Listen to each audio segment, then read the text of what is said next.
मारांग को जोहार हुडी को दुलर थुम चाल कते मी हर कुकली दोहलदा उनाना तेला बन एमा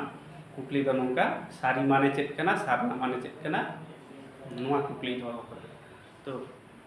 जहाँ तना बुझ बड़ाई आपे हो विचार विश्लेषण तबन पे ना इंगे मुचाद कथा रोड़े उनकान कथा दो बांग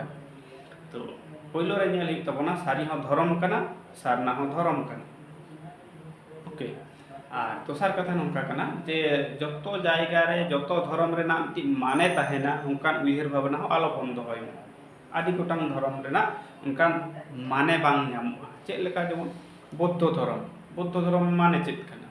ख्रिस्टान धर्म ना माने चेक कना है उनका तो बांग ᱧᱟᱢᱚᱜᱼᱟ बौद्ध धर्म माने गौतम बुद्ध जहाँ धर्म में परचा पसनाव लेदा उनागे बौद्ध धर्म जीशु ख्रिस्ट जहाँ धर्म में परचा पसनाव लेदा उनागे ख्रिस्टान धर्म उनका के आबो हर हपन आदिम हपड़ाम को जहाँ को परचा पसनाव लेदा ना सारी धर्म नितुम ते नित बन ᱧᱟᱢ ना तो सारी धर्म कना सारी धर्म दो ना सारी धर्म दो धर्म कना सारी धर्म तो सारना हो धर्म कान गया तो आबो हर हपना बांग कना ओना विचार विश्लेषण कते नेल ताबन पे ना है तो नोंडे जेलक कना सारी कथा सारी धर्म नुआ को दो आबो हर हपना पारसी रे आबो आड़ांग रे आबो रोड रे मेना आ सारना दो धर्म लेकाते जहाँ सारना धर्म कना सारना धर्म कना उनका धर्म लेकाते जहाँ सारना कथा से सारना धर्म बन ᱧᱟᱢ दा तो एटा पारसी घारंज कना हेज कना आदिवासी को आगे एटा पारसी घारंज ना आड़ांग कना तो नोते जहाँ सारना कथा बन ᱧᱟᱢᱟ आबो हर हपन को ठेन सारना कुड़ी हपन को ना कते जहाँ को रोड़ा ना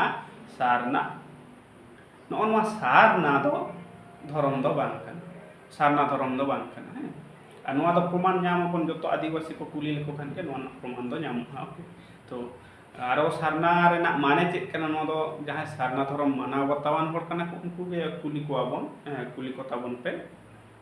तो अब तो सारी धर्म रेना गालमारा दा सारी रेना माने चेक कना नितो सारी रेना माने दो नुका ना गवेषक को खंदरंदर ये को नुका को लय ताबना सारी रे तिंगु केटे कते से सारी रे सारी चितान रे बेस कते उन्हें सारी रे तिंगु केटे कते जहाँ धर्म बेरक रकाब कना बनाव रकाब कना उनागे सारी धर्म इंग्लिश ते नंका को लैदा the religion based on truth उना ट्रूथ चितान रे सारी चितान रे बेरे रकाब कन धर्म गे सारी धर्म माने हो ᱧᱟᱢ दो ᱧᱟᱢᱚᱜ कना जेमन सिंतो धर्म रे हमका ᱧᱟᱢᱚᱜᱼᱟ जे सेंताव उनका सिंतो धर्म रे कना तो उना ना माने हुई कना नुका जे द एवी ऑफ गॉड मेन दो चांदो गाड़ते सेनोक डाहार से चांदो गाड़ते सेनोक रेना ताड़ाम डाहार नो कना माने तो किछु धर्म ना दो माने ᱧᱟᱢᱚᱜᱼᱟ आर आदम धर्म रेना दो माने बांग ᱧᱟᱢᱚᱜᱼᱟ आदम जहाँ रे माने बांग ᱧᱟᱢᱚᱜᱼᱟ ना दो धर्म माने गे उना धर्म उनका तो नितो आरो कटी बन नेल लेगे नोडे साधु रामचंद्र मुर्मू जहाँ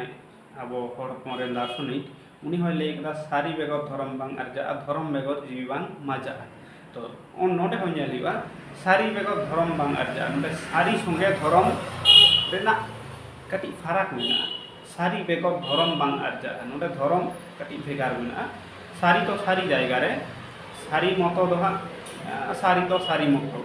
उना संगे तो उनका जोपड़ा ना धर्म बांग कना किंतु जखन के सारी धर्म लय कना उन दो ना सारी बेढ़ायते बनाव रखा कन धर्म चेक लेका उदाहरण बन नेल लेखा गे सारी सारी रोड़े कना धर्म धर्म इन रोड़े कना उनागे बार रकम ते रोड़ा धर्म धर्म इन कामी कना सारी सारी कामी कना उना को दो कामी मेनते दो आचरण रे इन आचार आचरण है कोड एंड कंडक्ट रे हिजु कना जखन उन दो धर्म रूप रे लेखा कना बाकी ठीक नोडे बुझि तो ना है नोडे डिफरेंस बेगार पार्थक्य फरक मेना है तो सारी उइहर दो कते हैं सारी उइहर दो कते जखन आबो कामी कसनी आचार व्यवहार कंट्रोल कना नियंत्रण कना चचला कना उन दो ना दो धर्म रे लेखा कना धर्म धर्म इन रोड़े कना जे आबो रोड आबो आचरण आबो कामी ना सारी बेढ़ायते जखन हुई कना नुआ को दो धर्म रे ना लेखा कना नुआ को दो सारी धर्म आरो नोडे बन नेला एरपर नोआ जतो धर्म रे तो नोंकाना कामी मा मेना गे कॉमन थिंग्स कॉमन जिनिस कना है जतो धर्म रे नोंका हांडी पौरा आलम नेसा है नोंकाना मा जतो हड़ा रे मेना ताले चिकेते बन भेगारा साधु रामचंद्र मुर्मू हो श्लोक पर लई कदाय चांदो बंगा सॉरी बंगा बुरु को के अब धर्म कना है नुकाय लई कदा आबोन रेया धर्म ताबोन मानाव बंगा बुरु आबोन रेया धर्म ताबोन मानाव बंगा बुरु माने मान बंगा बुरु मानाव दो अब धर्म कना नोआ कथा लई कदा किंतु नोआ दो मिट्टी कथा कना आर उनकान आयमा कथा लई कदा जेमन मिठने लई कदा मने कबज गे मिटांग मारांग धर्म कना उनकान आयमा जायगा रे आयमा ठेन धर्म कथा व्यवहार कना माने धर्म दो आदि मारांग जायगा कना तो नोडे जहां बन नाम केदा बंगा बुरु मानाव गुना उनको सेवा पूजा को अब धर्म कना अदो नोंडे के धर्म ना पार्थक्य सारी धर्म रे दो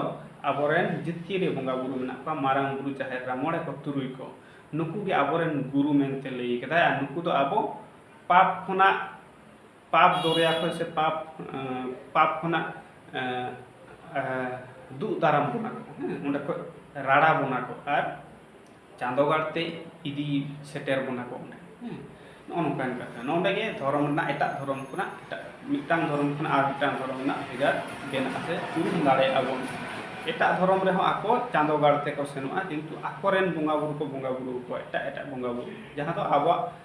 धर्म भित्तिर रे उनको बंगा बुरु ना ठाव बानु उनका गे एटा धर्म रेन होड़ जहाँ जहाँ बंगा बुरु ते ओना चांदोगाड़ते को सेटेरक कना जहाँ डाहार ते ताड़ाम कते चांदोगाड़ते को सेटेरक कना उनको बंगा बुरु आबो रे बानु से उनको धर्म रे आबोरेन बंगा बुरु ओंडे बानु को उनको बंगा बुरु आबो धर्म रे बानु नुआ गे भेगार से फराक बन नेल मा एनखान तेहेन दो निना संगिन के आरो तायम दाराम ना बन गालमाराव इदि